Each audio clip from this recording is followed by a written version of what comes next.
I know the True People search is hard. I get it, man. I've been through the grind. The difference is it's a struggle. It is a struggle going out here and cold calling like that. The question is you have to choose what your struggle is going to be. Would you rather struggle with the cold calling or struggle with not getting any deals or living the life you're at right now? I chose my struggle to be the cold calling, so I'm financially fine. That's the struggle you got to deal with, right? Everyone's got struggles. Either you go through the struggle of working out or you go through the struggle of health problems if you don't work out, right? It's all a struggle, man. You just got to choose which one you want to do. All right, guys, welcome to Wholesaling House for Real Zoom. Nice to be finally back on the Zooms here. So awesome. So welcome, guys. So I'm here to talk to you guys one-on-one. Either you guys can go talk to me one-on-one. We can go network in the comments, go network with everyone. This is kind of a Zoom for the people. Let's get it, guys. So without further ado, if anyone's got questions, just hop on here, raise your hand, and we can talk, and I can see how I can help you out. And yeah, so...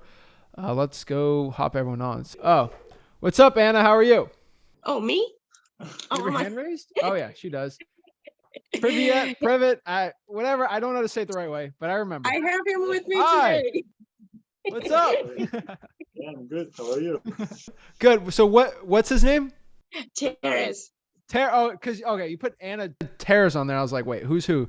Nice to meet you. Got the power couple out of Sacramento. Love it. Yes. Love it. So what's up, guys? How can I help you out?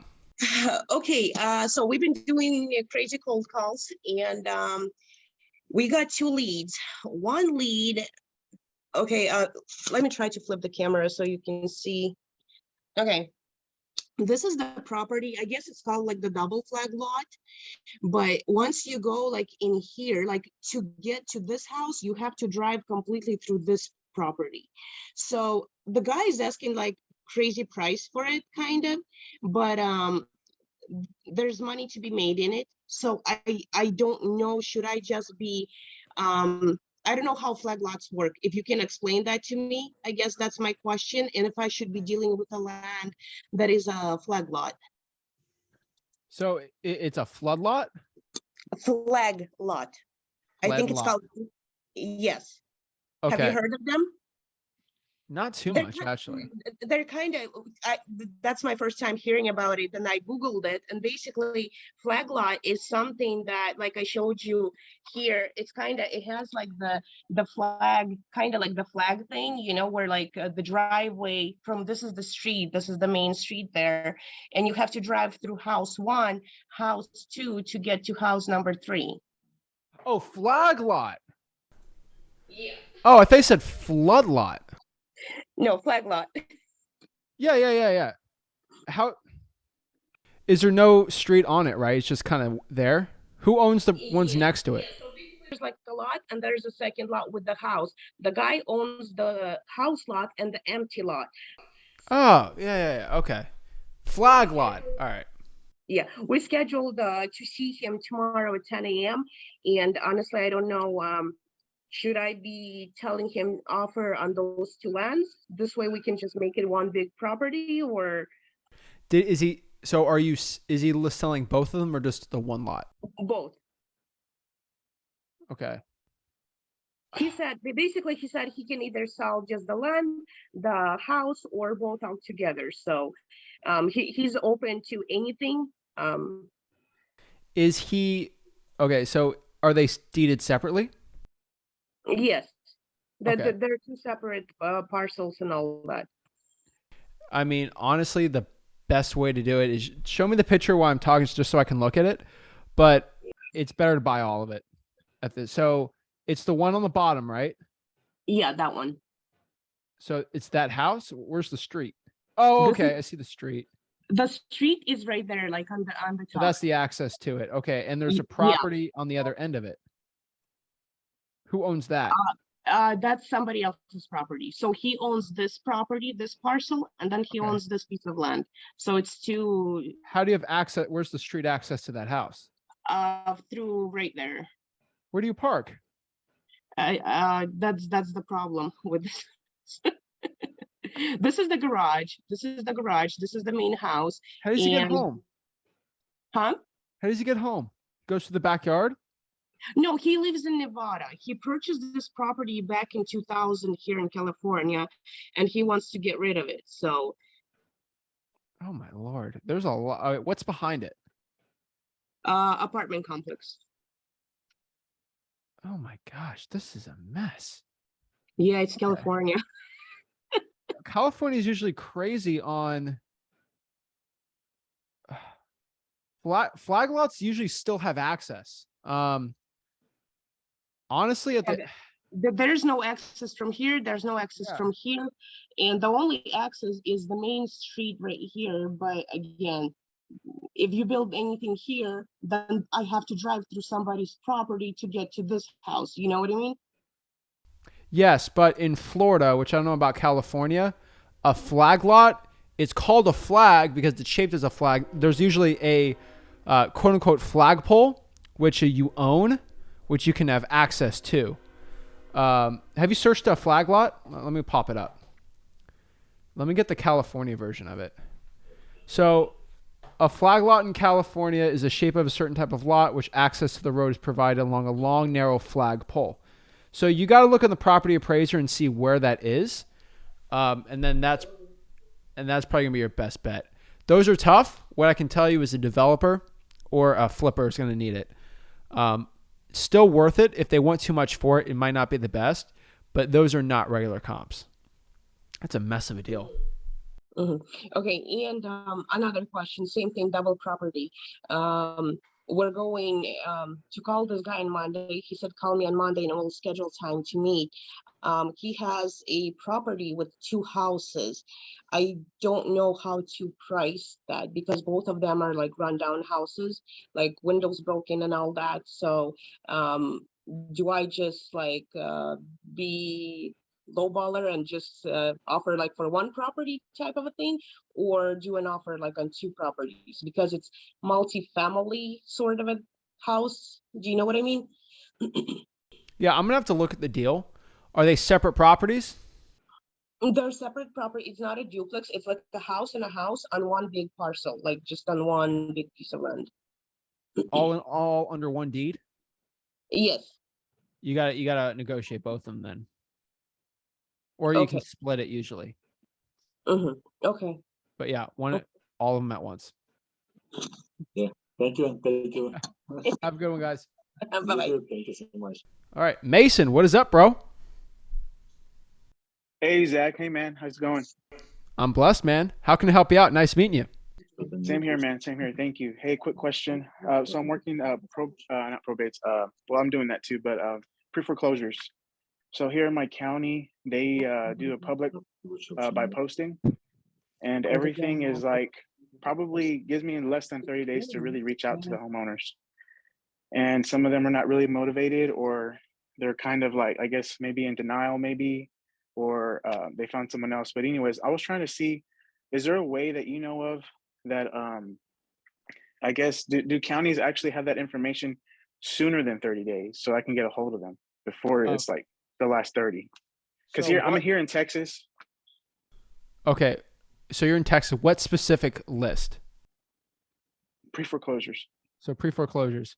So you said Or I 30. guess now at this point it's a foreclosure. I guess they pretty much on the public by posting it says trustee sales.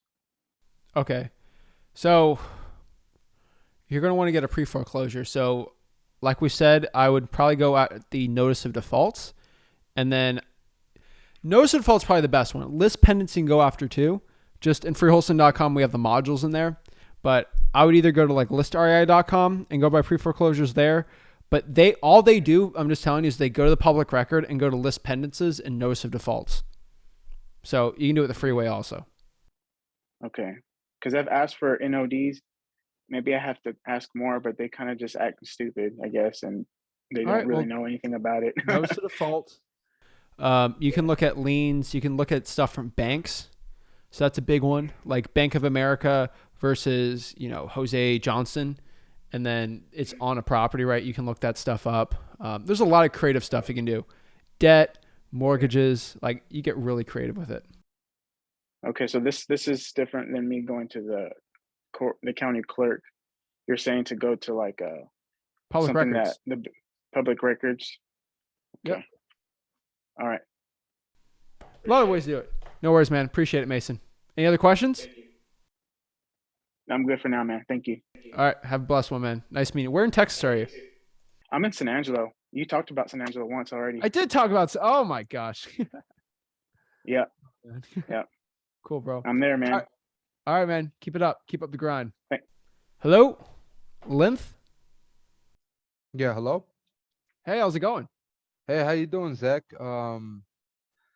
Yeah, man. So I am personally going through probate leads, Okay. right?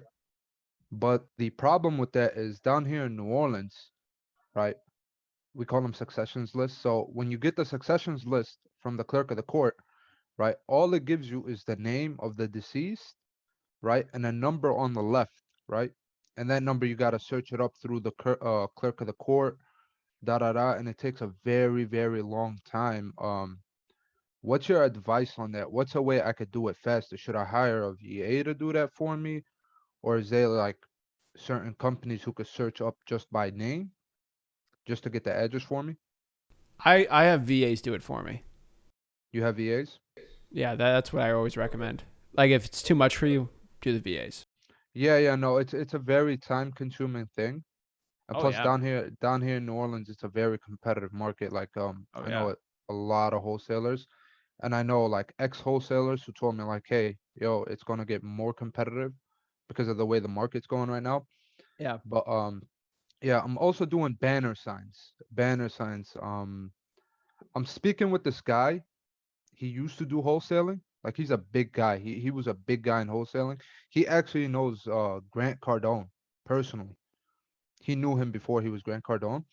But And he keeps on telling me like attack whatchamacallit, do all these banners and stuff like that. He told me that's also a good way. I just want to hear your opinion on that. Like, is it a good way? I don't care who met Grant Cardone or not. I mean, in my opinion, I only give weight to someone who actually does deals. Right? Oh no, yeah, like this guy used to do a lot of deals, a lot of deals. He told me like he used to do like 10 a month or something like that. Does he currently still do deals? Oh, now he doesn't even worry about like 10K deals and stuff like now all he strictly does like fix and flips. That's it. Does he? He left the wholesaling business. So how does he acquire his deals?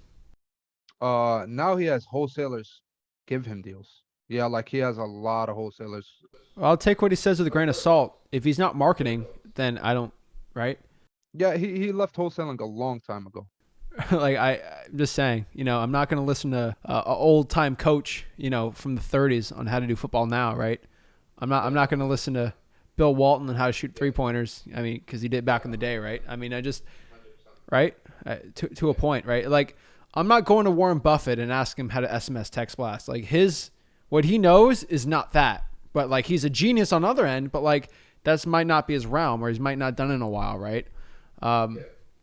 I only stick to people who actually have a pulse on the wholesaling game. Like, dude, I can go to Grant Cardone and ask him how to cold call. He's probably one of the best at it. But I ask him how to find good wholesaling leads. He'll probably figure it out. He'll figure it out better than anyone. But like, he doesn't currently know it, right? Yeah, he doesn't. That's the point, right? Like, that's not his game. So I don't put any weight on that, and I don't put a weight on anyone that doesn't do wholesaling deals and how to wholesale. Now, it's different than somebody that used to do it and they kind of still do it. Like, for example, if Arnold Schwarzenegger tells me how to bench press, I'm going to listen to him, even though he's not jacked, right? Like, he knows what he's doing still, right? That's a different thing, right? Like, I'll take that whatever guy's advice with a grain of salt, but to a point, you got to see what other people in the industry are doing. The best thing that you can figure out how you can do well in this business is by you testing it out personally. Yeah, which is what I'm doing actually. I ordered a bunch of banner signs, and I'm Okay. gathering them across everywhere. My people own a couple stores. I'm gonna throw them there. That's also one way. But the problem is with New Orleans, right? We're a little bit late to almost everything. Meaning, what I mean by that is, let's say, the market crashes, right? The house market crashes, right? Everyone down here will still think their house is like valued at X amount of money. You get what I mean? That's the problem with down here in New Orleans. Everything's always late. So, which is also going to be a huge problem for me. It's negotiating that deal, but almost like I figured that out by then. But one thing I really wanted to get into was lien lists, like grass liens and stuff like that. What's your advice on those? Go try them out. Like, dude, you don't know if your market list or your marketing channel is going to work unless you try it. I never knew bandit signs were going to work until I did them. Yeah. What I meant by that is how do I acquire them? So go to freewholesaling.com. It'll show you exactly how to do it. You just go to the liens. They're on public records. Okay, perfect. Yeah. Yeah, I guess that's all I really had to ask. All right, man. We'll get after it, dude. I appreciate it, man. Dude, I get told all the time, like, oh, Zach, I have 30,000 followers. You should listen to me about wholesaling. Like, I don't care how many followers you have. I care how many deals you do, right? Dude, I got pitched something from one day. Guy said, I've been wholesaling for 34 years. I'm like, I don't care how many deals you do last month. I don't care how many years you've been in wholesaling, right? And that's one thing I've learned, you know.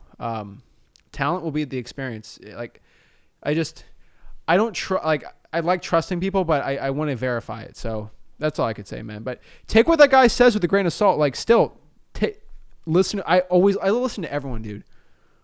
I'll listen to the new kid that tells me how he got a deal. I'll listen intently and care, but gotta try it out. Yeah, no, 100%. Yeah, I will. Yeah, man. All right, man. No, Appreciate thank it. you so much, man. Appreciate your Thanks. contact. Ask any questions. Appreciate it. Can you hear me? Yeah. How are you, man? I'm good. I'm good, man. Thanks for taking the time. Oh yeah, man. How's Florida treating you? It's hot, so hot. All right, man. I want to see if you can help me out with something. Let's do it. So on Sunday, I locked up another house. I got it under contract, but I am having a hard time selling it. And I'm JVing again with the person who helped me last time. She's great. She's killer in the area. Everyone knows her. But we're having a hard time, and I'm like, there's no way the numbers could be wrong. And we even asked another like big wholesaler in the area to like check out our numbers, and he said like, no, like these numbers should be fine. Like I don't know why people aren't wanting to buy it. And so luckily your video today on dispositions was perfect timing.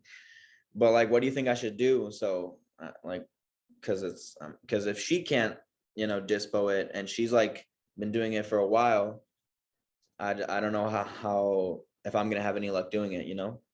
So let me help you out here. So you don't know if the deal is worth what someone's willing to pay for it. So obviously we're in changing markets, so I'm not stressed over that. Sometimes the buyer shifts. Sometimes some old buyers don't want to buy anymore. Sometimes new buyers want to buy. Some buyers that used to buy are still going to buy. There's only one way of figuring out if they're still buying or not, besides calling all your buyers and seeing, right? Number one, actually, first of all, let's kind of run a diagnostic. When you brought it to your buyers, why didn't they buy it? Why didn't they? Yeah. Well, she's like doing the dispo, like I said, but from what my JV partner's been telling me is like, why didn't she sell it? Because on one of them, supposedly, well, this one was kind of flaky, I guess, but since she's in the same RIA group as us, I don't know, we kind of trust her, and she's done a deal with my partner before, so that's why. But she was very slow, and secondly, supposedly the numbers were too tight for her. But I don't see how that can be the issue. But we let it slide because supposedly she's kind of new to it. She works with investors. I don't know how the whole thing's how it works with her. But the other one said the same thing. And so, but I'm pretty confident in my numbers, Zach. Like I'm not like I'm. All right, bro. I don't think I overpaid for this at all. Here's the thing, man. There's two problems on dispoing a deal. Are you ready? Okay. Two problems. Either you locked it up too high, or you don't have enough buyers. That is it. So you are pretty much very convinced that you don't have an issue with the price. So what do you think that means? Not enough buyers, I guess. Not enough buyers. And that's the truth, man, right? Like, all right. I always say this example, dude. You like peanut butter? I love peanut butter. Love peanut butter, right? All right. So if I go try to sell you a Reese's peanut butter cup, you'd probably be a cool buyer, right? If I gave you like a pound, like 50 of them for $1, you'd probably buy it, right? Yeah. What if I go to someone who's deathly allergic to peanuts? Would they give me $1 for it? No. And I'm going to feel like a sucker because, it's just too high of a price I'm selling it for. No, you just have the wrong buyer, right? Every property's different, man. Like some areas just buyers don't like, some don't. Buyers are weird, bro. So your problem is you just got to find enough people that like peanut butter, aka people that like buying properties, people like flipping, people like landlord, right? So you need to go find the right buyer. So how do you go find the right buyer? I'm lazy, so I don't like the whole vetting process. Like everyone should vet, but I don't like the whole vetting process to a point. Here's one thing you should be doing. Cold call the cash sales. Call people that are buying properties for cash, right? Boom. That's another easy one. Now, what if the property is already on market? Call the realtor that represented the buyer in that transaction. You're in Florida, so this is really easy. So let's say 123 Main Street in Pensacola got sold for all cash residential property a week ago, right? And it was on market. Oh no, it's on market, right? Here's the cool thing, bro. You go to realtor.com. It'll say buyer's agent represented by, Sarah Roberts. Sarah Roberts' number's right there. Call that realtor up. See if they got other buyers.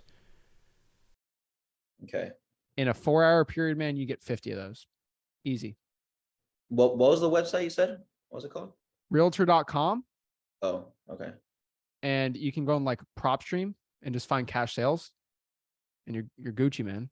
And I have to skip trace those, right? Like I have to. No, you don't have to skip. If you want to call realtors, man, you don't have to skip trace it.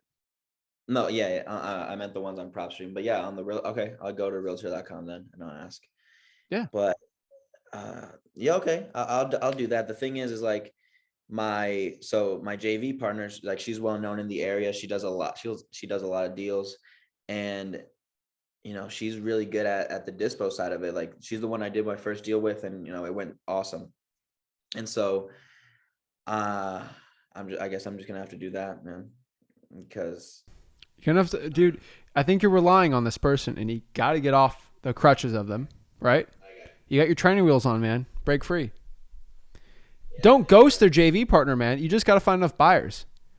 And Fernando, as I remember, you like bandit signs, right? Yeah. And you have some money from a couple deals you did, right? Yeah, just the one deal though. That's from deal. Fine. Go to Home Depot, get a white bandit sign, and literally put 3222 house, and then you can put for sale or 332 house all cash. Put your phone number, stick them outside of Home Depot, stick them outside. 50 of them, dude. You'll get cash buyers calling you all day. Put them in hot areas. You're good, man. And what should I put on them? You can put whatever you want on them. I used to do for sale. I don't like it now because you're kind of acting like you own the house. You have it for sale. You could theoretically. So the two ways people do them, which I've seen the best success, is white bandit sign, thick Sharpie marker, 2-2 fixer upper, selling all cash, or for sale, or selling, or buy now, and then put the address on it. You get a lot of cash buyers. You're gonna get a lot of regular people though, but you're gonna be a lot of cash buyers, and do it in that zip code. Put it in front of a Home Depot, Lowe's, dude. It's killer, man. And I never tell anyone to do it unless they have a property under contract. Yeah, for sure. That's easy, man. Okay, I like that. Yeah. What I've been doing, and I love it, and because it's so, I guess, easy to me, but I like it a lot, was the reverse drawing for dollars, man. That sticky note thing, I loved it. Works Yeah, so that's good. for sellers, man. I know. I'm just saying. I know. Yeah. So while you're doing it, you can do that, man. Yeah. And okay. Thanks, Zach. I appreciate that, man. I guess the other question I have though is, I'm getting the pattern of like people, like especially buyers, are very hesitant to buy in certain areas. I guess I'm going to answer my own question here, but should I just stop going into certain areas and just focus on like two really good zip codes, or should I try to, because for example, my code violation list, I've saved so much money on skip tracing that one, because I won't even skip trace it, because I'll just drive to each address and put a sticky note on it. But some of them are not in the best of areas. Should I just avoid some of those areas? So you watched the video today. Like I figured out, well, I don't know if you watched the video because I did a video. I recorded a video on it before my live, but I figured out my personal zip code and a lot of virtual wholesaling places that 80% of your deals are going to be in 20% of the zip codes. That doesn't mean I still do zip codes outside. That's 80% of my deals. Oh, okay. I still do deals in rough areas, but I'm not the biggest fan of them. And I still do deals in rougher areas. So I would not neglect it if it's tall grass, especially in Florida, man. Tall grass violations, I don't even care. Probates, I don't even care the market. God. Okay. All right. Well, I guess those are my only questions for right now. The big one was the dispo part because This deal you have, is it a rental or a flip? it's what do you mean? How much work does it need? Oh, it needs like 15 grand worth of work. Okay. Have you cold called the 4 rents in the zip code? I've not. Like I will admit I've not done any of that stuff right now. All right. Like So, you said, I was relying on my partner. so Fernando, you got a notepad or anything on you? All right. We're going to write this down, man, because this isn't on YouTube. So, right. This might get re-uploaded to YouTube and on the group, FYI for everyone, full disclosure. But not right now. This is private. So we're going to write this down so no other Pensacola guy can figure this out. So number 1, you're going to do your bandit signs. We're going to do 50 white bandit signs. And we're going to do that. We're going to stick them out in that zip code, right? Home Depot, Lowe's, everywhere like that. All right. Number 2, we are going to try to cold call the cash sales. Do you have prop stream or do you not? Yeah. If you have prop stream, go to the cash sales and pull all of them for basically Pensacola and try to do everyone in the past month if you can, all cash, and then cold call the owners and realtors on that transaction. Even go in the flippers tab if you want. Try to do as many as you can. You don't have to do everyone because I know it's going to be a decent amount because I'm dispoing some deals in Pensacola currently. Next, number 3 is I'm going to cold call all the 4 rents I can in the zip code and then as many 4 rents as possible in Pensacola. That is like a full-time job. So if you go through, if you talk to 50 cash buyers and 50 of them tell you the property's locked up too high, then I know for a fact you have a locked up problem. But you've only talked to 1 or 2 and not even like legit ones to a point. So you need to talk to more buyers and really see, man. Okay. All right. I'll get my butt to work then. All right, man. Keep it up, dude. Thanks, Zach. Don't Appreciate stop it. marketing either, man. Don't stop marketing. No, that was my problem from last time that I let off the gas last time. Like I got in, but now I'm like, no, now I'm not letting off the gas. Keep it up, man. Appreciate it. Thanks, man. Take care. Appreciate it. Awesome. All right. John, what is up? I think he's muted.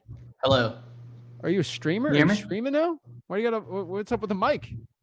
Oh, I got a studio mic just to look even more nerdy. Do you stream? No. Oh my gosh. All right, man. I like it. What's Does up? it sound good? Does it? Sounds great, bro. All right, great. Sorry. So I have a question about this motivated seller I had. Yeah, man. What's up? Just a little backstory. She basically told me that she was selling the property, or she wasn't interested. So the property's motivated. She's like half motivated. I asked her who was interested, and then she gave me. Well, give me a story on it. What's going on? Okay, so I did some driving for dollars. Got it. And found this property. I called her up, and basically she said that people have inquired about it, and asked her like how much they offered, and somebody said 75,000, and then she said I did the volley trick, and then she said no more than 100,000 It or something like worked. that. I would take yeah, it was great, but the issue is she doesn't want me to see the property until I develop a friendship with her. So basically, yeah, I know it's super weird. And like what she was essentially saying was that to follow up her in like 2 weeks and maybe we can work on it because she doesn't like the idea of me passing the property around. She kept emphasizing on that. She was like, I'm only talking to you, right? And you're not involving anyone else and stuff like that. What did you say to that?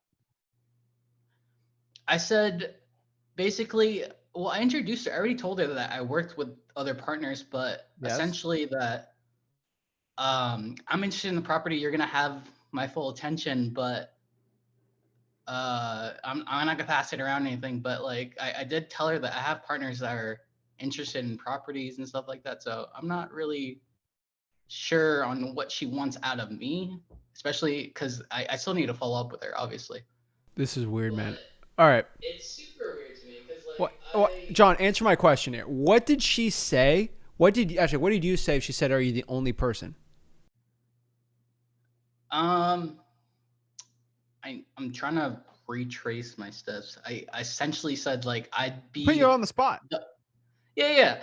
I basically said like I'd be the only person she's dealing with right now. Like I'm not gonna send this off to anyone. Not bad, not bad. I always bring it up with the seller on two things I would change on this is number one, I'm working with my partner, right? And then I always let them know it's me and my partner. That's who you're dealing with. Let it know up front. I'm not passing around. It'd be either me or my partner buying this. Yep. Are you telling the truth? Yes, you are, right? They're your cash partner on this transaction. Hey, they got the money. I help them bring the deals and we work with stuff on there, right? Exactly. All I say. No, Yeah, I was prepared. So Because the thing is, the conversation was nice. Like I was just Okay. building rapport. She asked me, or asked her like why she was interested in selling, and she said, "Well, I don't want to sell, but I don't have the time right now." And I said, "Oh, why don't you have the time?" And she's like, "I just have a lot of things going on." And originally, I was supposed to be for my daughter or something for herself because she lives across the street from it, by the way. So when she asked me if I was going to do anything with it, I said, "What do you mean?" She's like, "I just don't want a duplex or anything like that, something crazy."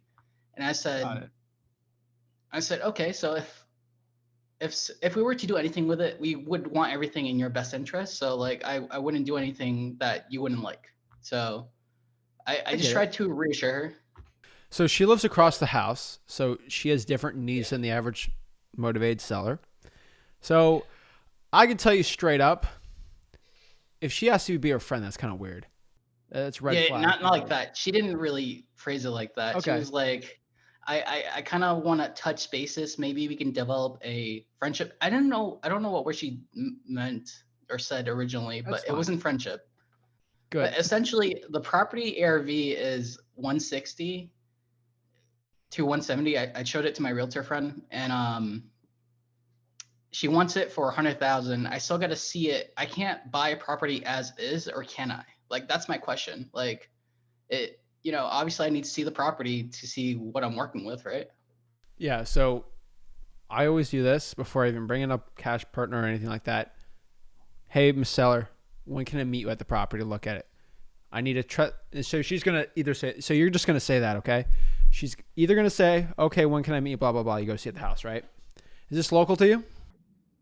Yeah. Okay. Either she says no, right? You need to get a contract or an agreement with me before I see it. You do the whole test drive thing, right? Well, would you buy a car without test driving? I got to put eyes on it. If I'm going to buy it, if me and my partners are going to rehab it, if me and my partners are going to rent, I just got to look at it, right? Exactly. And then oh, shoot. Okay, John, we'll come by the house. Come by the house, look at it, right? Lock it up for the lowest price. Say, hey, my cash buyer and me going to go through it one more time. Just look at it, see prices for everything, flooring, rehab, all the stuff. Is that something okay with you? Because we're probably going to be doing some work to the property, which you and your cash buyer are going to do. Walk them through, assign it, you're good to go. You're still up front with them. Okay. So that's the way I do it. I answer. What if she deflects me? Do I just walk? Like Because what? I don't chase. Like she says on that 2-week follow-up, if she says, I'm not really sure, because she's still thinking about it, right? She wants 2 weeks to think about it. So Oh, yeah, no. like I said, she's not as motivated as the property is. Dude, at the end of the day, I literally speak at a 4th grade level to everyone when I talk because I don't try to be complicated. Have you ever, like, speaking to lawyers, it's so annoying when they try to speak over you. Like, I know real estate, man, and they'll say, like, Latin terms for, like, law terms or try to speak over me. All through probate. Like, it's just annoying, man. It's like you speak to a doctor, it's like they try to speak over you, and then sometimes the doctor will speak. So, like, I don't do that with new wholesalers. I don't do that with sellers, right? I literally speak at a level that is understanding for real estate. I'm not saying they're dumb, but they just don't have experience in real estate that we do, right? Hey, Miss Seller, I'm looking to buy the house cash. Are you looking to sell it or not? Oh, I don't know. I'll think about it. Well, give me a call back. I'll look at other properties. Right? Like, I don't care. Because you don't want to be chasing them too much. Like, one thing you did say on there is like, hey, it'll get my full attention. I never say that. Because then you look too motivated. Hey, I look at it a couple times. We do it. We're trying to do a lot of properties, right? I look at different houses. That's it, man. Like, she's semi-motivated. So you have to give her some semi-follow-up to a point. So if she's not too motivated, man, just, hey, I want to go by the property, look at it. And like I've always said in acquisitions, I always condition the seller. If I go by the property, you're going to have to make a yes or no decision on selling it. Oh, I don't know if I can make that decision yet. I don't want you to waste your time, man. Okay. Last question. Yeah, man. So obviously I don't know anything about repairs. I did go and try to get some like quotes from, contractors and roofers and stuff like that. But I'm mostly going to generalize it with the picture you had about light repairs, medium repairs, and whatever. But even though she said 75 was too low and 100,000 is her meeting point, should I go a little bit lower than that? So I say, well, Mr. Seller, Miss Seller, you know what? I might be able to do 100,000. I'm going to have to look at it. Then go look at it, right? Because when I do my end negotiation, I'm in person. Okay. Right. When you want to get that end price, that end goal, you're going to have to negotiate. And the only way you can literally do that is by doing it in person and get the best prices. So it seems like with the ARV and repairs, man, like you're close to a deal. So go meet them in person, mate. Ready to make a decision. You're good to go. Okay. All right. Keep it up, man. Let me know if you got any other questions. All right. Thanks. All right. Thanks. Jacob, what is up? There we go. Sorry, I just had to unmute myself. How you doing, man? What's up? How are you? Good, good. Sorry, I don't have a webcam right now. Mine's busted, so No worries, we're rocking the name. I got a couple questions for you. Of course. So I'm familiar with wholesaling. I did it a few months ago. I used to be with after they left that whole pyramid. So we used No to do some comment. stuff. He got out of the game. You have no comment, of course. No comment. However, I've restarted after that. That's gone down now. So I'm, top of the chain now. I'm the guy running it. So Running we're what? not using batch or anything yet. We're just running our no just my wholesaling business. I'm no longer like I have to take you out because I do not deal with people that are too litigious. I'm not getting sued talking to someone. So, all right, you're good. You're running your own business. All right. yeah. No comment on anything regarding that, but yes. Yeah, absolutely. So now I'm with a new business partner. My partner's a licensed agent. And we were curious because we have a property under contract that seems as though we're still building our buyers list. We're in Michigan. This property is in Michigan. Have you ever seen or heard of somebody taking a property they have under contract? Because our contract allows us to do this. List it on the MLS and then take offers from there and wholesale it through MLS and pay out realty fees through their company under the contract. Yes, I've heard of that. I don't agree with it, and it is definitely something that will get the realtor in a lot of trouble, man. Okay, for sure. He's talked to his brokerage about it, and they said, they seemed like they were fine with it. We were just curious on how it worked, if it was a thing. How would you that list it though? could be done As if you owned it, or your equitable interest in it? equitable interest. We listed as a contract for sale cash.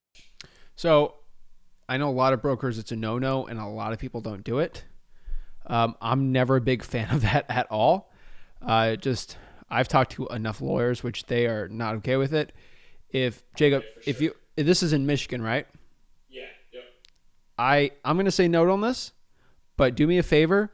If the broker's okay with it, do one last thing and have them call the realtor law line. You're actually allowed to do this and get okay from the realtor at the MLS. If they give you the blessing on it also and get that in writing, you'll be fine to go. So what you need to do if you're going to do it, you need the law line, basically the MLS and the National Association of Realtors lawyer on there to give you a blessing on it, and your broker needs to give you a blessing. And you're good to go. I just don't want anyone to get in trouble, man, because you're going to go to a real estate board. Yeah, I don't want to put your guy in trouble, man, because he's going to go to a real estate board, and then he's going to get in trouble, or he might not, but like if he does, he could lose his license. And so if he has to contest it, he can show written documentation from the realtor, law line, and then he can get it from his broker saying it's okay. And then the broker's in trouble, not you. Right. Yeah, that's probably something we'll I'm always just careful. avoid Always careful. altogether. I was just curious. So my other question, getting off of that, we have another house under contract right now. It's a duplex. It's cash flowing pretty well. Completely updated, 100% turnkey. Nice. We got it pretty high, but again, it's turnkey. So I'm just kind of wondering where do you recommend you kind of look for people who are looking for those kind of properties that are closer to ARV in price point, but they're going to have a very quick return, because this is looking around like 1.5 to 1.75% per month turnaround on it at the price we're asking. Okay. Are you asking how to find buyers like that? Yeah. Yep. This is an easy one. Cold call the 4 rents. That's a landlord house. That's not a flipper house. It's a landlord type style buyer, right? Cold call the 4 rents. Cold call for rents. Got you. Yeah, you're just going to talk to people that are listing houses for rent. Don't deal with realtors that are listing the house for rent. Deal with actual owners that are doing it for rent by owner. That's the fastest, easiest way, hands down. Okay, for sure. And hedge funds. Also, I'd say hedge funds too. But if you really want to get like your hands dirty quick, that's the best one. Okay, for sure. I said 2 questions. I actually have 3. Just a quick one here. That's 10. I don't care. Got you, man. Got you. So like I said, since we're kind of newer, funds are down from the last time I was doing this. So we're not jumping back into batch, and all the SMS has changed since I was running batch too. So we've yet to jump in on that. So we've just been hitting Zillow Fizbos, and gotten a couple contracts pretty well that have some okay interest off of that. But we're kind of, just to be honest, we're winging it. Is there any kind of indicators that you look for on the Fizbo lists that you think are? What do you mean by waiting it? Winging it. Oh, winging it? Dude, you've seen my YouTube. Like, I'll cold call Fizbos all day long for 2 hours, and I'll get maybe 1 or 2 decent ones from it, right? I don't wing it. I just have conversations with those people and see if they want to sell it. And if I think it's enough of a discount, I'll lock it up and go from there. We're all winging it to a point, right? Yeah, that's fair to say for sure. Yeah, so if you can lock it up for a price that you think you can sell it, that's the name of the game, man. Okay, for sure. I just didn't know if there's any certain indicators just right off of the listings that kind of popped out to you more than others. Or I always call because the listings are always weird. The best deals I've gotten on Zillow for sale by owners, the listings look perfect, right? Like I did a $50,000 Zillow for sale by owner. There's no way knowing the true motivation of the deal except for me actually meeting them in person and talking to them, building rapport, and actually seeing the true motivation. The best motivation I can tell you right now, which I found on Zillow for sale by owners, which is the secret hack, is if you actually go to a Zillow for sale by owner and make sure it's been listed over 100 days, that's always the sweet spot, because this is basically the timeline of a good Zillow for sale by owner lead. They listed day 1, right? They want the highest price, right? Day 1 through 30, they get realtors calling them, all these buyers, they're just not giving their stupid high price. Now days 30 through 60, it's not getting the traction anymore because it's now on the top of Zillow. They're starting to lose. They're not getting that crazy motivation. They don't have the motivation still, but they're not getting as many offers. Let's say it's day 180. Oh, shoot. I got to move. Oh, shoot. I don't have enough money to pay for this crazy bill. Oh, shoot. Something crazy motivation happened, and I'm not getting any buyers calling me anymore because I'm on the top of Zillow. Now I need to get rid of it for cash. right. You got to remember, if you look at a motivated seller deal, have you ever done any real estate deals, like wholesaling deals? Yeah, I've done too. Okay, so let's go back to your first deal. Tell me about your first deal. So my first deal was we got it off of SMS on batch. Okay. It was in where was it? Michigan City, Indiana. So we did that one completely virtual. Originally locked it up for I think 85 at ARV at like 140, but it was built in 1898. It was super old. The foundation was awful. We didn't know. It was wintertime, so the inside of the house was completely frozen. The water was running all over the place. It was destroyed. So over a few negotiations, we got it down to 30. Flipped it out to a foreign investor who flew over got it for 30. Flipped it over to the foreign investor for 40 after they flew in. kind of a weird deal with all the renegotiating we had to do, but we ended up pulling it together at the last second. Nice, man. So what was the motivation? He had owned it for, I think, 20 years, and he was retiring soon. Him and his wife were a bit older. He'd had the property vacant for like 10 years and was just, trying to hold on to it for no reason. So he decided he wanted to sell it, take his wife on a nice vacation. Nice. So the reason I'm asking you for that is you look at that deal, right? You understand that deal. You understand the motivation, right? He's about to retire, right? If you called him 8 months earlier, would he have wanted to sell for a discount? Right, probably not. Probably not, right? You call him 12 months, no, right? It's all about timing, man. Yeah, I mean, Gotta be at even the right honestly, time. we wouldn't have even got him close to the final price we got had we not got it under contract. I don't like locking things up just to knock them back down. Me neither, man. That wasn't the goal of it, but that's just the way it shook out. After we had people go out and look at it, it was way worse than we thought. Yeah. But it seems once they can see the light at the end of the tunnel, things kind of shape a little more in your favor. Dude, that's what it's all about, man. Like at the end of the day, it's all about timing. So the key part of Zillow for sale by owners is calling at the right timing, and the best chance for right timing is when a motivational thing hits. That's why I like probates. That's why I like a government type of list, because something happened that might trigger a motivation. And the best way for a Zillow for sale by owner is just having time, build up on it. Right, gotcha. So that is the true key, man. Like over 100 days. Over 100 days, got it. All right, Zach, appreciate it, man. I think that answers all my questions. Like Jacob, have you ever cold called like a new Zillow for sale by owner? It sucks, right? Oh yeah, absolutely. Sucks. Especially with the market turning the way it, or coming off yeah. of what it was, Yeah, so that's my key, man. Awesome, man. I appreciate your time, really. Keep it up, bro. Thank you. Yeah, how's it going? I'm blessed, man. How are you? Oh, great. Hey, I appreciate your time and Nice all to meet you. What's everything up? you've done. So, Thank hey, I'm newer to, let's say, just wholesaling, but I've done real estate. I've got my real estate license up in Utah. I'm in Arizona, and so I do medical sales outside of Phoenix, Goodyear. Okay. And it's 109 degrees today, so it's Nice. but we don't have the humidity. Hey, a couple things I wanted to see is, like, I've got time, I've got some money I can invest. I wanted systems that can bring me leads, like with the VA. How would you go about doing that? What would be your like intro to and most important things to bringing in a VA, and what would you be having them do with calls and stuff like that? So this is pretty cool. So I just did a video on how to do 5 virtual wholesaling deals a month, and I kind of have my notes right here. So I can just kind of break that down with you more or less on the systems for it. So the real question is, are you going to be doing your area, or are you going to do virtual? I want to do both. Okay, so 50-50, that's definitely the right way to do it. So I'm not going to reveal that video too much, but like what I can tell you is what I figured out is it's all about the market and then the marketing to a point. So you're going to have to test like crazy. So I always tell everyone this, and this might not be what everyone wants to hear off the bat. You've done medical sales. You know how to talk just to people and get sales done. So like that's not a problem with you. Sales is easy for you, acquisitions. So what I always tell you is it's probably best for you to outsource the acquisitions part. The marketing part. That'll probably get the best results, and then you just deal with doing sales. That makes sense. You're going to have to test it out and then build out the system for it, right? And that's honestly the way you got to do it. You always think of like how they build cars, right? If you look at how, the Model T, the Fords, right?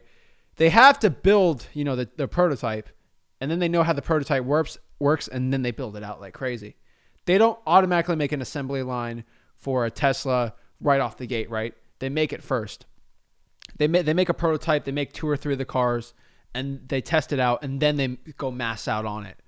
So it'd be really hard for you to get VAs in a system without knowing how the hood works underneath it. So if you get a VA system out for a list and a marketing channel that just doesn't work, you're going to fail, and you don't know if it's going to be the VA or the marketing, right? If you know the marketing works, you're going to know if the VA is good or bad. That's always the way I figured it out. When you're talking about marketing, I mean, is it the type of list, or is it what do you mean about marketing specifically to like niche that down? Yeah, so marketing comes down to 2 things. It is the list and the marketing channel. It's a yin and a yang. Without the right, You're talking about like, hey, it's the channel, and then it's either SMS texting or cold calling or sending out mailers. Yeah. So let me give you an example. If I choose a virtual market, like I'll tell you when I started out in Knoxville, Tennessee for virtual wholesaling, like 3-4 years ago, I went to Knoxville virtually and I figured I did all the lists. I did probates, I did code violations, I did water shutoffs, I did fire damage properties, I did arrest records. Like I did every single list possible. And then I SMS text blasted that list. I cold called that list. I had people do reverse driving for dollars on that list. I did people do driving for dollars on that list. I figured out in Knoxville that cold calling the vacants worked really well.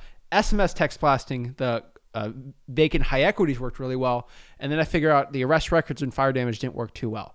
I had to do all these type of lists to figure out which one worked and which one hit. And then I scaled it out like crazy. That's how I figured it out. I didn't know bandit signs were going to work so well in my local market unless I did a couple and then I had people do it out for me. And that's honestly what I figured out. And that's what I always tell everyone out. How to do it. Okay. So then go backwards and figure that out. Just test a couple markets and you use just a couple different VAs to do cold calling and texting. Sure, you can do it. It's going to be the problem with starting out with VAs. It's very, very hard to figure out if it's the VA that's the issue or if it's the market or marketing that's the issue. If you have the VA using the standard cold calling line that I use, it's pretty easy to figure it out. That's one loophole around it you can do. So, yeah, I would do that. Honestly, it's really hard to go wrong on government lists. And if you choose the right market, which you can just go on any live and ask me if the market's good or not, and I can kind of help you out more or less on it. But yeah. Okay. And so I pulled some probates and started on those. And a couple places around here that's a pain in the butt to pull probates. You have to go in live and actually use their computer. So it's a blessing and a curse. Like not as many people use them. But like in Podium and stuff, when you're keeping track of them, when do you put the lead in? Are you putting them all in Podium, or are you using like a spreadsheet, or how have you systematized keeping track of everything? So, yeah. So my CRM is built in a weird way. I'm a left to right type guy. I think of a conveyor belt. So you don't get put on the conveyor belt unless the lead is someone's interested in selling the house. My Podio is only people that are interested in selling or follow-ups. So before that, let's think the marketing, right? I pull all the raw lists. I have it all skip traced. It's either in, batch. It is either in my Google Drive if I'm doing government lists, and then that'll be put in a dialer, cold calling it, whatever type of marketing I'm doing. Hey, I'll do some direct mail on it too. It's all put up in my Google Drive. Once someone's interested in selling the house, it goes from the SMS platform, the cold calling, call rail actually, if someone is doing an inbound lead for me, and then it gets put into the Podio for the interested party that's interested in selling it. Then my acquisitions agent goes on there, and then boom, boom, boom, boom, and it goes to the left to right process. So nothing goes to my CRM unless they're interested in selling it. Because then you have 2,000 leads, right? That's a mess. And then you got to delete most of them out of it. Okay. And then are you recycling those leads like in Excel or in Google Docs and having them just recall and everything else and answer until they're dead? Yeah. So kind of like I said before, timing is everything. Like what I was telling Jacob, I'll have a list of all the high equities in my county, which is a lot smaller, right? And are you Maricopa? Yeah. Okay. You're still Maricopa. So like in my county, right? I'll have a list of like 20,000 high equity with like some special filters in there. And I'll SMS text blast that list of, let's say 10,000 people. Okay. Let's do a list of 10,000. Out of 10,000 SMS text blast I'll get sent, I might get 1-2 deals from that. Okay. Just from that type of list. And that's interesting because that was 1 to 2 people. I texted that list 4 times that year, 4 separate occasions on that specific list. And I got 2 deals out of that list every single time. That means on Q1, that means there was out of those, let's say I did 6 deals from that list. That means 4 of those deals said no Q1, right? Q2, 2 of those people said yes. There's still people that didn't say yes. It's all about timing. So I'm going to recycle that list. I always do a rolling schedule where I'll have a code violation list, or honestly, let's do a high equity list as vacants, okay? For my virtual wholesaling.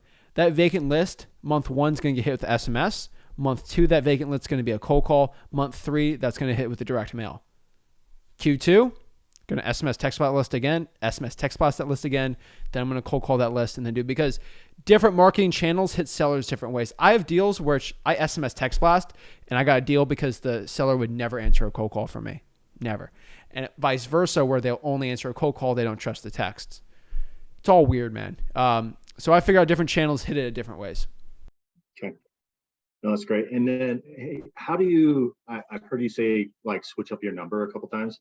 Do you know how to get multiple Google Voice numbers? So Do you do that, or what do you do for different calling areas? So YouTube doesn't like it when I talk about this because YouTube's owned by Google. To a point, either you get really cute with the VPNs, you get really cute on finding multiple numbers. At this point, at my level, I just have CallRail and I can get as many numbers as I really want. And then I can, with Batch Dialer, for example, I can kind of mask it where I can get multiple numbers for it. And then they kind of use their toilet. I don't get like top 2 over everyone's head on it, but like there's ways around it. Yeah, like John says, you get Vumber. Vumber's like CallRail too. It's pretty cheap. You can even use Twilio to a point. But the problem is when you buy someone's number, you could be using a new Google Voice number. Maybe someone already SMS text blasted that one, and that one's already spam likely. Kind of all over the board. But I have multiple phones, accounts, all that stuff to just get multiple Google Voice numbers. Okay. For probates, what is your intro call? Especially because some of these I don't have the state's address on them. So it's not like, hey, are you the owner of this? It's, you get very limited documentation there, just applying for probate and just starting. Yeah, I get it. So are the heirs on there? Yeah. So I'm calling on there? Sometimes, yes. So sometimes the heir, like, especially when they're doing it by themselves, they're given their name, phone number, everything on there. So I can call them directly and I've gotten them, but like, I just wanted a smoother conversation starter. Easy. I got you. So number one, what I always do is you can even have a VA do this, which is probably worth it at $3-4 an hour if you can. Have the VA pull the decedent's name, put it on the Maricopa property appraiser, see what house the deceased person owned. They owned 123 John Street, right? Now you're going to do, they're going to put in an Excel that heir, John Smith, and then you're going to put decedent's address under their address. And then when you cold call, you're going to ask the heir if they are the owner of the decedent address. It's going to do 2 things. First of all, they're going to get thrown off. Like, wait, I don't own it. Wait, I own it. Wait, it's weird for them, because guess what they're used to? Hey, are you looking to sell your property cash? Because I'm a home solution. No, you just call, like, you don't call them like a salesperson, because that, once you get that, you do medical sales, you understand this. It's like, once you get sales mind, there's shut down. Once you ask them that question, they get punched in the face in their mind. Like, wait, do I own that? Wait, now they're not in the no mode. Get off the phone. They're like, well, yeah, and they're going to usually say, yeah, I'm the owner. Hey, I was just driving by the property. Hey, are you looking to sell it? I'm just looking to buy some houses. Well, I'm kind of the owner. I'm kind of not. And then they explain the process. Because, dude, if you go and call them and say, hey, I saw your grandma died, I'm going to buy that house, done. But if you just say, oh, sorry for the misunderstanding, I thought you owned it. I just, hey, wherever I got the data from, said it. Well, that's a weird coincidence, because I'm actually looking to sell it. You're good to go. That's the best script, hands down. Play stupid. Awesome. Then I'll start getting those systems up with some VAs and keep going. So awesome, man. Thanks for your help. Thanks, Ryan. Appreciate it. I have a place that's right across the street from me. It's off the market. It was sold last year for like $90,000. But it has a sign, like it has a for sale sign on it, but I can't get any comps. So the only closest comps is 500,000, and that's for a lot, not a house. There's I don't know if you can see if I can flip the camera. I don't know, but there's tons of little tiny houses and apartment complexes by me. And so this is the house. I wish I can find the flip button. What the hell is happening? It's just flip the phone if you can. Technical difficulties. Well, so, and it's built in It was built in 1949. It's 700 square foot. Like when you look on Zillow, like the inside is atrocious. But like this is what it says, and I don't get what this means. And I've called twice, and nobody. It says for sale R4 zoned multifamily parcel, up to 5-plex apartments, city utilities in place. I don't know, but Okay. it's like property. I don't know. Like I've called. I don't know what to do about it. I don't know if it's worth it or.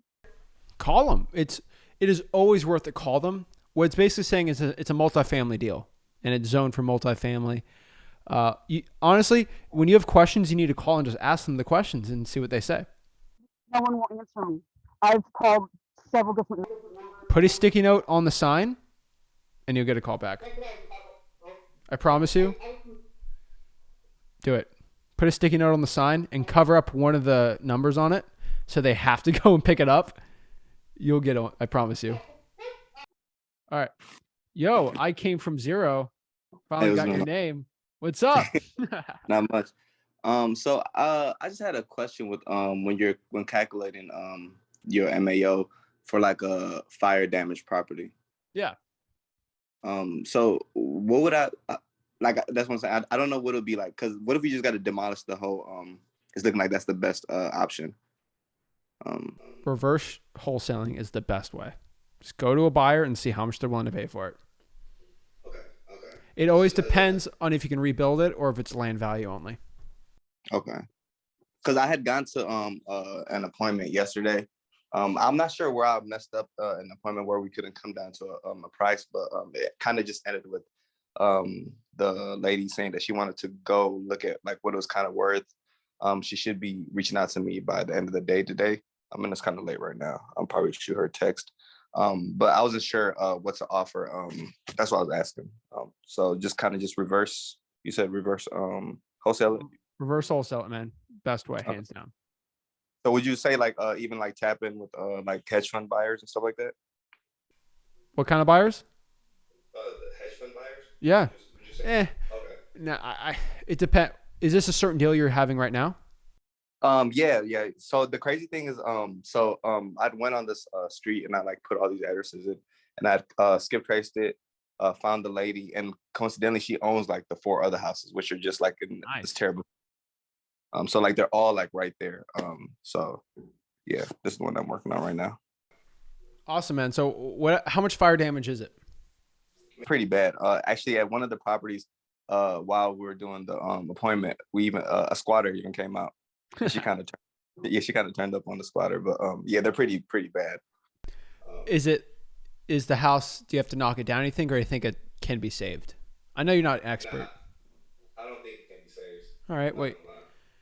You're probably gonna have to go to a builder or a really big rehabber and kind of see. You know, you're gonna have to explain to the seller that, hey, I'm gonna have multiple partners, and like I gotta see which partner I can work with on this one, and I really gotta see, honestly, what we can do with it, if we can save or not. I gotta contact a lot of people, and you gotta be upfront with them, right? It's a weird deal, man. Okay. Hey, I was just curious, just when I got to her, just to see what to say. That's why it's good to have a big cash buyers list, honestly. Okay. Awesome. I appreciate that, man. Thanks so much. No worries, man. Have a good one. Hello, can you hear me? Yeah, what's up? Yeah, so I have a few questions. What's the best service or tools for skip tracing? Batchlet or PropStream? So I think they're both pretty good. I prefer Batch slightly, but PropStream is very cheap if you have PropStream.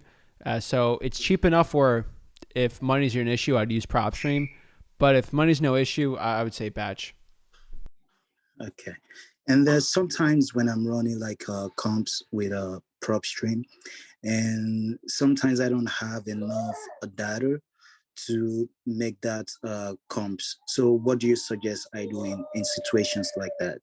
Data for comps? Yes. To a point. All right. So if you don't have enough comps on the deal, I would reverse wholesale it, which means just go to the buyer and see how much they're willing to pay for it, and then lock it up for lower than that, and then make a profit off of it. Okay. All right. Thanks. I also just want to say thank you for all you do. I was able to learned so much from your website, and thank you so much. I really do appreciate what you do. Thanks, bro. I appreciate it. Have a great one. You too. Thanks. Bye. Hey, Zach, you there? What's up? Hey, man, how you feeling? Good, man. How are you feeling? What's your name? What's up? My name is Roshan, but I go under the name Eagle. Awesome, man. That's eventually going to be my business name, Eagle Eyes Investors. Love it. Glad to get you. So my question is, I have two questions. One, can you see me on the live? I can see. All right, good. But I can't even see myself. I don't know what's going on. You're fine, man. But so my question is, I have a buyer, and it's kind of what the guy before me was talking about. But I don't have PropStream. I've been using Zillow and like Realty.com and kind of checking the neighborhood for the prices of the properties, which can be like they range all over the place. Yeah. So I have a property that I just sent the contract to a seller. I locked it up or was supposed to lock it up for 75,000, and it's in like a rougher neighborhood. It's in like the neighborhood around it looks like it's one of those what you consider the projects across the street from it. All right. And then in the neighborhood, it's a lot of, I say, vacant properties. You see a lot of boarded up houses and stuff like that. And this property happens to be on the corner across the street from that and on the block of a bunch of vacant properties. The property right next to it is vacant, which I'm gonna try to get a hold of that owner too. But so my question to you is, when you don't have the proper, like, because it's an off-market property, so it doesn't really have good comps. It doesn't really have like, what an ARV could possibly be. There's like a property around the corner that's like worth like 239, and then the properties near it is like worth like 140. So it's all over the place. All right. What market is this in? Richmond, Virginia. Is this area? I'm just thinking. I know Richmond. Is this area getting like gentrified? From what the owner tells me, but you really can't go off of that. He's motivated. I talked him down. He was looking for a price. I talked him down. I can't. I'm actually virtually. I live in New York right now. Oh, That's nice, where I'm man. from. Yeah, so I'm trying to do. I have family out there in Hampton Okay. and stuff like that. So I'm trying to virtual out there. Since it's, I heard you speak about it, so now I want to kind of dive into that a little bit, and that's why I stumbled across so far on a vacant, as a vacant property. So what I'm thinking here on that deal is I'm not an expert on that area, like crazy, but sometimes you get areas that are getting gentrified, which, like, I'm not giving my opinion on it. Like, sometimes it's good, sometimes it's bad to a point, but it's usually like the hood or the projects, and like they just start building really nice homes there and like push people out. And that gets hard because it's hard to find comps because it's really nice area around it. And then you kind of got like there. Like a lot of Section 8s like that. Happens a lot in Miami. So that's actually good news to a point because that means the property values are kind of rising because the area is getting nicer. It's pushing people out. Never good, right? But to a point is I'm not here to go be upset or mad about it. Like I just got to deal with it the way I can. So that means either you're going to find someone who wants to really renovate it out and they believe that area is going to be really nice in the future, or you're going to find someone who just wants to hold that property and cash flow it. It's a different type of buyer. So you're going to have to figure that out. My honest guess, man, is you lock it up for the lowest price you can. Just straight up lock it up for the lowest price you possibly can. You can either do the volley technique. You can just see how much they want to sell it and then try to meet in the middle and negotiate the lowest price, and then just, market it out to cash buyers and lock it up for the highest you can, right? A lot of people get a big mistake trying to analyze a property too much when you just got to go out there, just lock it up for the lowest you can and just try to sell it. That's literally what I did. Because I offered them 60. I offered him 60. So I said, what's the best you can do? And he said I could go, from his price, he could go 10, 15 down. So I went a little underneath that. And that's what I went to. But so thank you for that. As far as, trying to find I already have the contract sent to him. It's just him signing it. All right. Well, give him to sign it. Well, you need to call him and just give him to sign ASAP. Like just sitting there, it's never going to be good. Oh, okay. Yeah, you're gonna have to call, man. Yeah, man. Call him today. Get it signed. Yeah. Since I've been using truepeople.com and going through the list, and I gotta give big ups to you to be calling on that for 5 hours, going through family members, and that is a hand dollar, and that is a strenuous situation. But my question is, if once I go through this list, should I go through it one more time before I get the next list? Or should I just go to the next list and then call that list like another month later? I like government lists because that's what I'm using. I'm saying once I finish this government list that I have. Next one.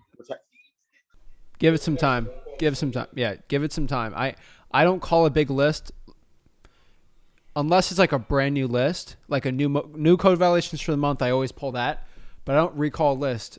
I do it like once a quarter because you gotta let them sit a little. It's all about timing, right? That's what I do. All right. Well, listen, man. Let me say this before I go. Yeah, man. I gotta thank you. I've been a part of these gurus programs where you have to pay $5,000 and all this money, and they don't even give the same value as you're giving for free, you and your dad. So I want to say thank you guys, man, because y'all saving lives. But yeah, whether you believe it or not. But I appreciate it, bro. The one thing I can tell you before I end this, because you'll be the last guy. I know the True People search is hard. I get it, man. I've been through the grind, man. The difference is it's a struggle, man. It is a struggle going out here and cold calling like that. The question is you have to choose what your struggle is going to be. Would you rather struggle with the cold calling or struggle with not getting any deals or living the life you're at right now? I chose my struggle to be the cold calling, so I'm financially fine. That's the struggle you got to deal with, right? Everyone's got struggles. Either you go through the struggle of working out or you go through the struggle of health problems if you don't work out, right? It's all a struggle, man. You just got to choose which one you want to do. That's deep. Amen. That's it, man. Right? Amen. On that note, thank you, man. Have a good one. Appreciate it, man. Keep it up. Thank you. All right, I got to hop off. This is not the last Zoom we're doing, so we'll be doing plenty of Zooms. Next one should be on Sunday or Monday. I'll let you guys know. And then we'll do some one-on-one. Sorry if I couldn't get to everyone who raised their hand. So I appreciate it, guys. Thanks. Appreciate it. Have a blessed one, guys. Thanks.